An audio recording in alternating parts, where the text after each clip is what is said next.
Okay, ito po ay nakuha ko sa Temo bilang free. As in free po siya. Zero lang yung binayaran ko. Ito po ay isang tablet.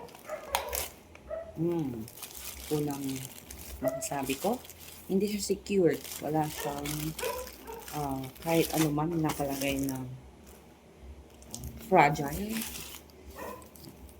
Tapos wala siyang foam like that. So, ganito lang kagad. Smart Life within reach. Mabigat siya.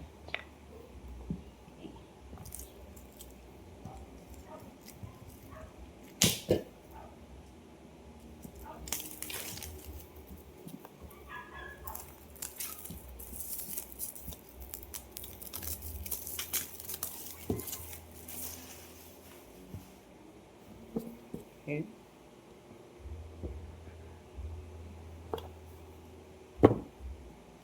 Ay, kikita niyo po ba? Ito yung kanyang okay.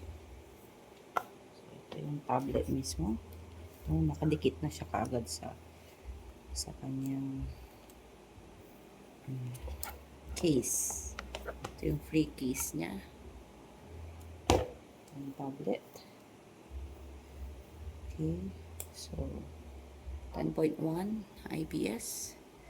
Android, Ultra High. 2.5 Wi-Fi 6. Okay, so tatanggalin mo lang yan. Ito.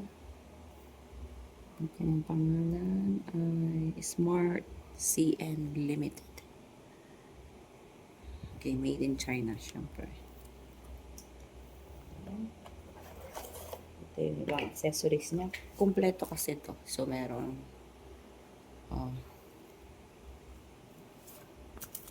mouse, keyboard, okay, pen para sa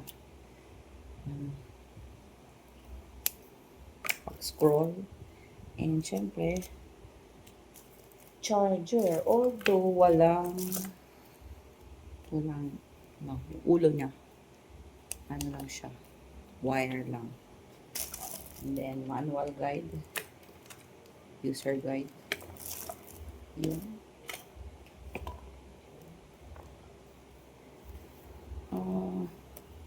Medyo parang kumukulog-kulog siya. Okay. See, let's see na.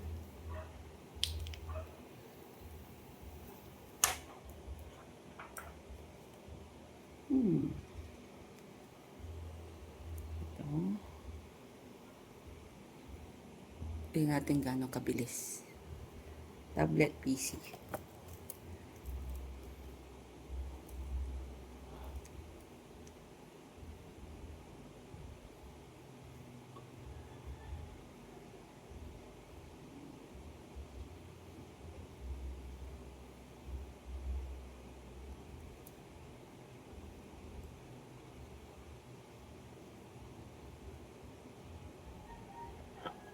Okay, medyo mabagal yung startup niya.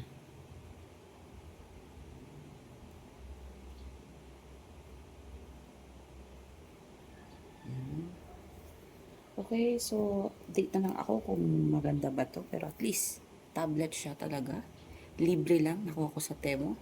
So, kayo, kung meron, alam ko ngayon meron pa siyang may ganito pa sa Temo. So, pwede nyong i-try. Okay, thank you for watching.